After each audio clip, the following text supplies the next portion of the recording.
Okay. All right. So, guess what? I guess it's not a big surprise. It's right in front of us. We didn't even do anything stupid this Right. time. So if you can't read or you can't see it, this is Gen 7. Yep. And a Crossroads game. It's a Crossroads game, and this is a new series that we're going to start. So, a little bit of background. I don't think any of us knew that this was a sort of a legacy type of game. Right. I think they call it something different, like story driven or something. They don't use the word legacy in this one. I actually was waiting for the next Crossroads game. If you don't know what we're talking about, this is the same system as Dead of Winter. And I've been like waiting and didn't even realize that this thing dropped. So it was kind of an instant buy for me. And then when I opened the box and looked at it and saw all the envelopes and secret type of information, I was a little like happy and sad at the same time because I was hoping for a standalone game with a new setting, because this one's supposed to take place in deep space, and you're a colony on a spaceship or whatever. So I was like, oh, they can do all kinds of neat things. I guess you were kind of thinking it'd be like a space-themed Dead of Winter type thing. Well, yeah, and hoping that they switched it up. I didn't want exactly the same mechanics. Like, I didn't want, it's the exact same game, and now I just changed. Zombies, it's aliens. And now it's aliens, and you do the exact same stuff. Except that wouldn't be that one. You find weapons instead of food. I mean, I don't know if they would have done. So yeah, you wanted them to change it. Now, all that being said, after reading a little bit, and we're already a little bit into the game, just two episodes. Yeah, so we're kind of backtracking a little bit, but after doing a little bit of research, it does sound like this thing is totally replayable. There's already an expansion out that lets you add players. This is 3 to 4 to start, which is also a little bit of an odd number because you can't play it with 2. Right. And so it's a 3 or 4. And so that was kind of what led me to do a little bit of research, was seeing that the expansion was coming at the time. I believe it's been released, if I remember correctly.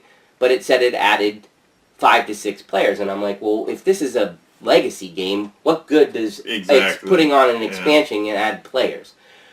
After playing, like I said, we've played the first few episodes, two or three. 2, I think. You can see, because of the choices you make, where you would be able to go back and replay it, and you're going to get a totally different outcome and or game and or decisions, and because of the randomness of some of the things that happen in the game, you are going to get a different outcome. And you could go into the game with a different strategy too, if you wanted to. Like, hey, I should probably do this this time. Because there's like 2 overarching themes. You could go for a different one, or you could try to mix and match, whatever.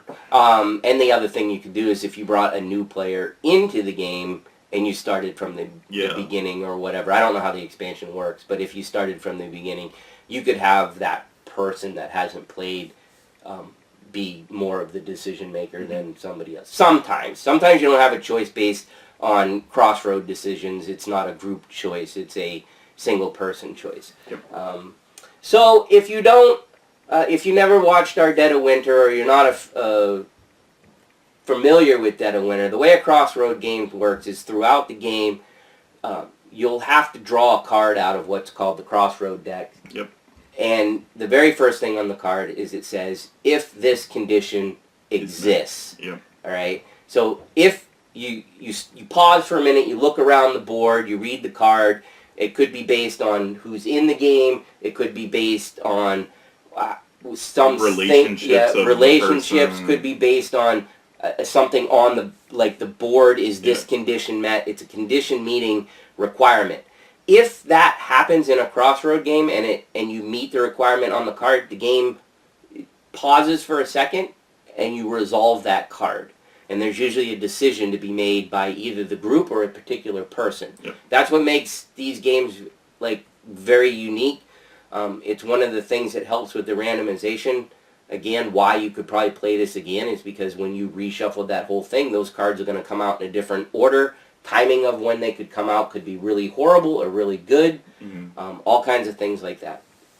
So, that being said, I can see how maybe one of the reasons why they didn't go with the term legacy, because they didn't want people to be like, this is a one and done game. No, that makes sense, because every time, I think people are at a point where when you hear legacy, it's like, yeah, you play it once and then you don't need to play it again. And honestly, so far with what we've seen come out, it doesn't ruin the game knowing when those things are gonna come out. So far, yeah, it's kind of like, oh, we added this, but it's not so much of a shocker where it's like, I can't play this right, again. Yeah, it's like kind of like I don't know. It's almost they're almost like a I don't know. You opened a new part of the ship, so it was always there. You just didn't get to it yet. Right. So far, now we haven't played the whole thing yet. So that'll be we don't review time. When right. We talk about all that. So when we talk about that, so that's kind of an overview for.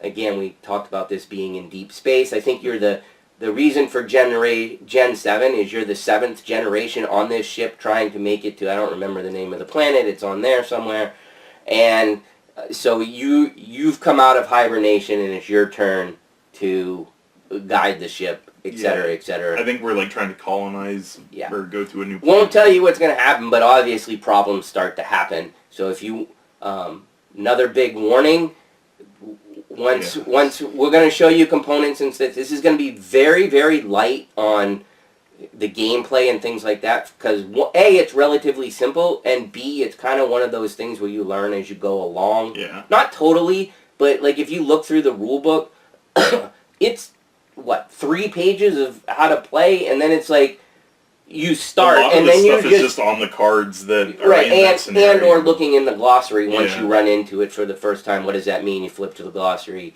and you just go for it. So, spoiler alert, if you've gotten this far in the intro, and we'll give you another spoiler alert on, I think we did, on Game 1. If we didn't, Jeb will flash it, that it is a story-driven game, so if you watch us play, and you haven't played, you're going to see some of the stuff that happens, particularly the stuff that's driven by the storybook. Right. Crossroad cards could come up different for you, but the storybook is going to remain the same. And unless you choose a different path. But what I'm saying is you're going to know, if you watch us play, what happens when you go down a particular one of the particular paths. Yep. So that's all I have for overview, and I don't think we talked about designers or anything like that. I don't know if, I think we mentioned that it was a Plaid Hat game, which I'm a fan of. And what else? I didn't realize they put the Fantasy Flight supply stuff on a non-fantasy. Well, that's because Plaid Hat's part of Asmodee which Asmodee bought Fantasy Flight. So, hey, these are the sleeves that work with this game. Right. Steve Nix. That was the designer. It's a hefty game too, and I ripped my box. I didn't rip it. Wait, did you rip it just now, or was it before? No, but he pisses me off in Game 1 if you want to see it. I mean, he just pisses me off every time we play a game. Spoiler. I'm gonna have to flash spoiler. No, don't flash spoiler. That means they're gonna want to watch it to watch you piss me off. That's true. So we're actually going to play this in a 4-player game. We rounded up another player, so it'll be Jeb, Mickey, Gary, and Steven. We'll be playing Gen 7, and we will be back unless Jeb has more to say in just a moment, and we will go quickly over components. There's not a ton. Yeah, we'll go through that in a separate video, but I'll put both of them up at the same time, and that way you guys can see it all. And then, one thing I want to mention was that it's 7 games. Yeah. It's legacy games are kind of like finite. Well, yeah, they're finite, but there's a different amount that you could play depending on if you win or lose. This one is literally you play 7 and it's done. Right. So there's only going to be 7 videos. And that's the other thing we're curious about as the story progresses. Is that another way Like, is there Make it more replayable option and and stuff, more yeah. replayable and stuff like that? I mean, as a game itself, it stands well so far. So I definitely so far can see the replayability of it. But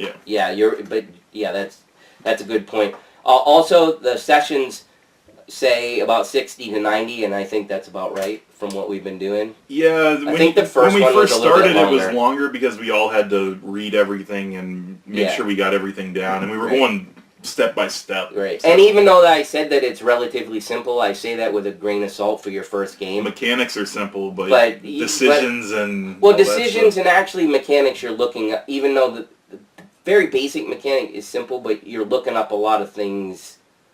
About like what they do and mean and all that kind of stuff. Yeah. We're making sure that you understood what what they meant. So anyhow. All right, so we'll be back with components in just a second.